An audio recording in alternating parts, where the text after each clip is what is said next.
Oh, thank you. We'll just give it a minute to see if someone else drifts in the next couple, because we're right on the minute right now. But we have quorum.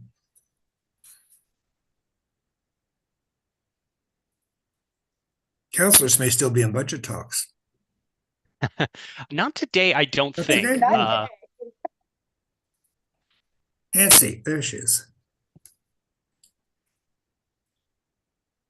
Yeah, it's been a welcome week after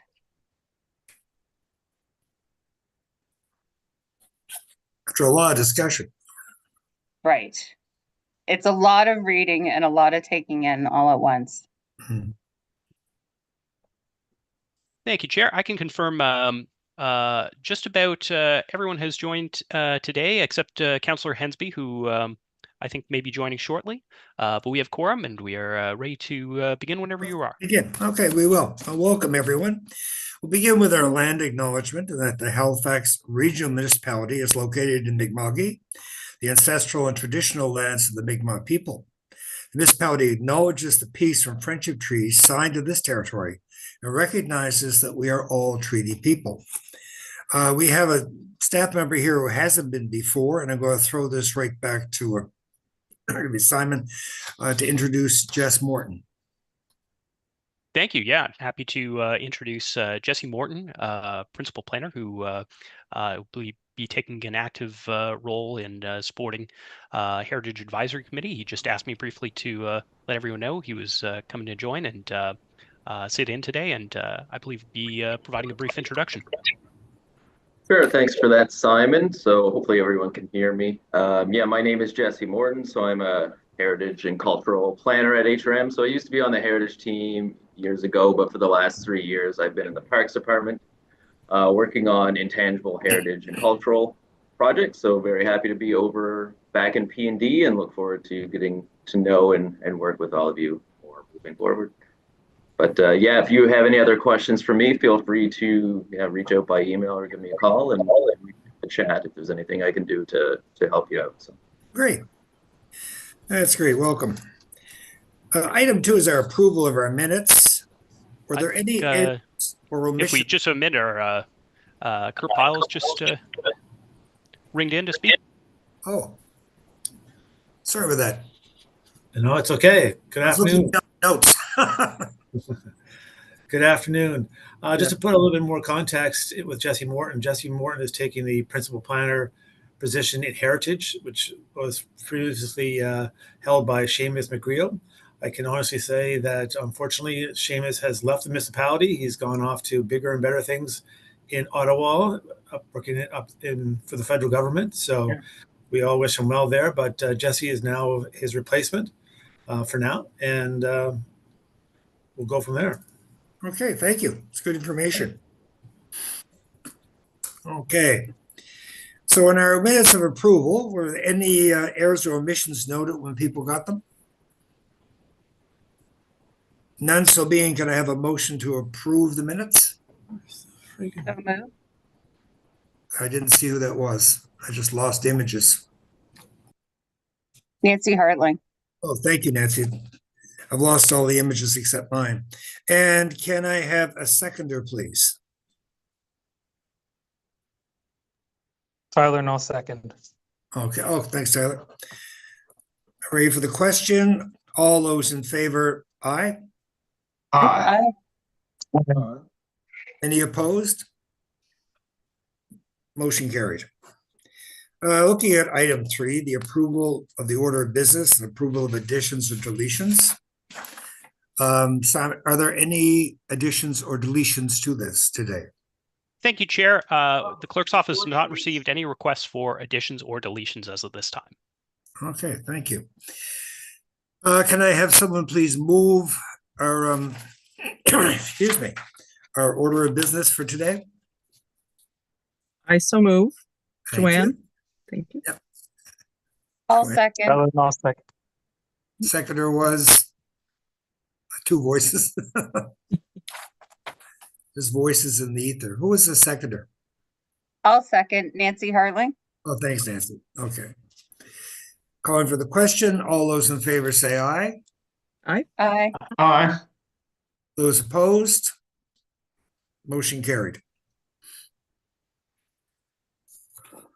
And again, at this point, we're calling for any conflicts of interest to declare as a result of an agenda item. Does anyone have a conflict of interest at this time? Not so being, we can move on. There's no consideration of deferred business. Correspondence, petitions, and delegations. Do we have any correspondence, Simon? Thank you, Chair. There was some correspondence circulated as general correspondence earlier this week, but for this agenda package related to matters before us, there is no correspondence circulated for this meeting. This one. Okay, thank you. Do we have any petitions from committee members they wish to bring forward? I take that as a no. We'll move forward again. So we're to presentation 7.3. And I think we have a presentation from Gong here on the Heritage Incentive Program.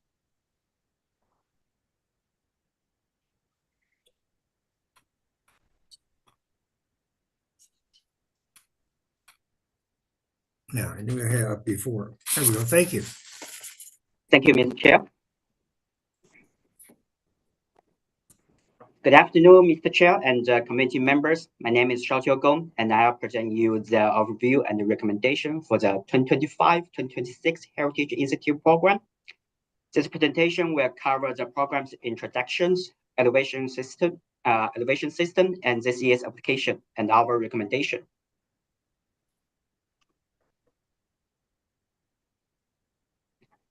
So the Heritage Institute program is designed to encourage the ongoing maintenance, restoration, and rehabilitation of the registered heritage properties because the traditional material and the local trade labor of heritage properties is more expensive than the regular properties.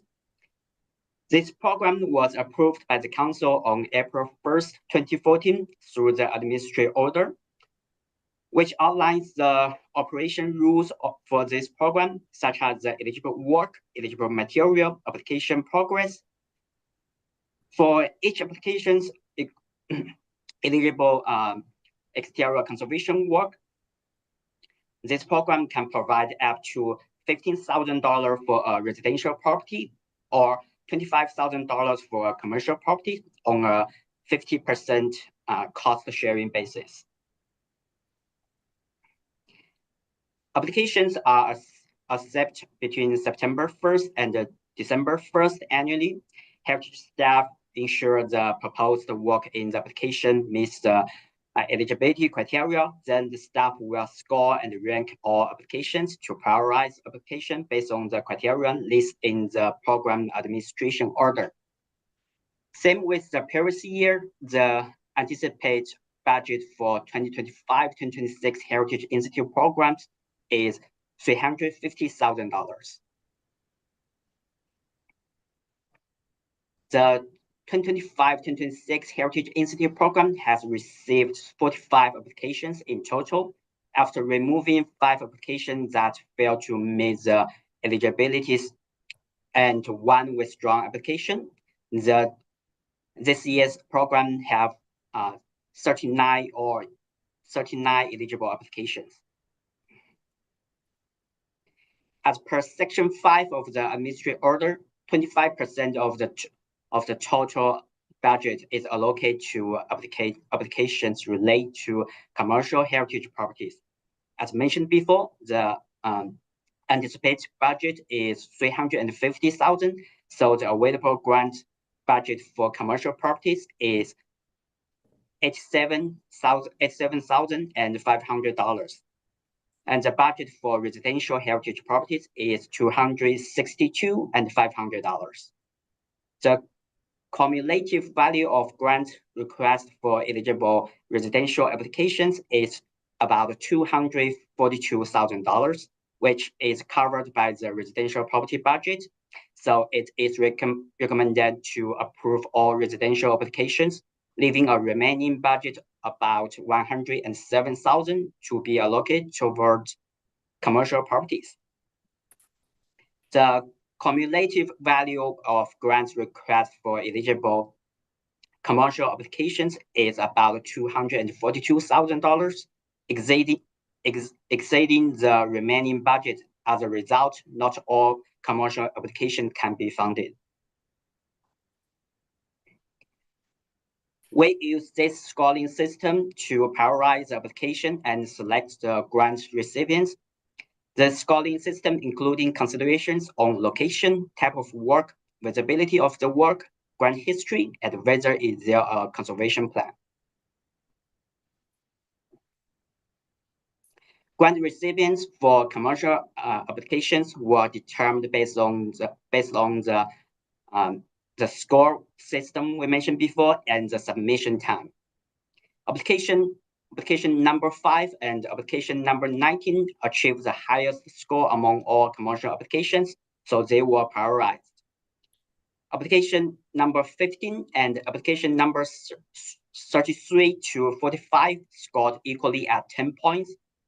Application number 15 was prioritized due to an earlier submission date. Application number 33 to 45 was submitted by the same applicant who agreed to receive grants for application number 43, 44, and 45. Please note that there is an error in page 3 of the report, which was identified and correct in this presentation.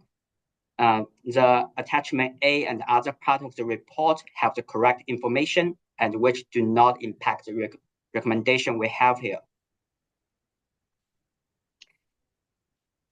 Therefore, the staff recommend that all residential applicants and part of commercial applicants listed in attachment A receive the grant. The total grant amount request is $789.74, which will result in approximately 1.1 million total investment in those heritage properties. Applications not selected for funding are recommended for inclusion on a standby list. If an approved project listed in the attachment A does not proceed or incurs expense below the estimated amount, excess funding will be relocated to the standby properties.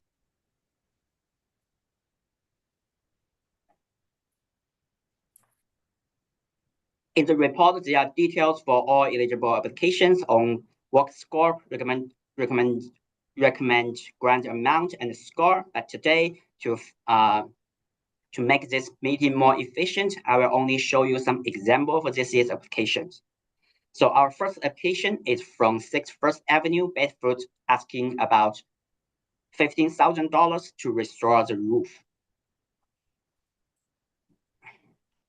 Our second application is from Brunswick Street, asking about $4,700 to restore 2 doors. And this one is come from Dartmouth for 99 Orchard Street, asking $5,500 to paint the house. We also have examples from commercial properties. So this one is from 555 Young Street. The applicant asking for $25,000 to repoint the hydrogen stone blocks, repair the panels and the woodwork. And our last example is from 1253 Barrington Street. The applicant asked for $25,000 to replace the front stair balusters and railings. And finally, this is our recommendation for the committee members. Let me know if you have any questions. Thank you. Thank you, Go. Well, it's a nice issue. We've gone through the budget. Some years we don't manage to get rid of it all. So we've heard the presentation. The motion is in the minutes. It's also on the screen. Do I have anyone who'd like to move this motion, please? Tyler here, and I'll move I'll move that the Heritage Advisory Committee recommend that Halifax Regional Council first approve the proposed grants and the properties listed in attachment A, the staff report dated February 10th, 2025, conditional upon the applicant's compliance with sections 29 through 35 of Administrative Order 2014-002 ADM, and subject to the approval of proposed 2025-2026 budget, and 2, approve the reallocation of excess funds to the standby list property and attachment B of the staff report dated February 10th, 2025, if an approved project in attachment A does not proceed or incurs expenses below the estimate amount, conditional upon the applicant's compliance with section 29 through 35 Administrative Order number 2014-002 ADM, and subject to the approval of the proposed 2025-2026 budget. Thank you, Tyler. Wait, do I have a seconder for that motion? I'll second Nancy Herling. Nancy, thank you. On the question, all in favor? Aye. Aye. Aye. Aye. Okay, thank you. Any opposed? None so being, motion carried. We have no committee member updates, no added items. So we're at the date of our next meeting already, which is March the 26th, next month. That's this month, sorry. That's this month. I just realized I've been playing with the calendar all day. So later this month, we'll have a meeting on the 26th. So we'll be hearing from Simon with our links and everything before that. Do I have a motion to adjourn? So moved. Thank you. Have a great day, folks. Thank you. Thank you very much. Take care. Thank you all. Thank you too. You Bye. too. Bye. The 26th of this month. This month.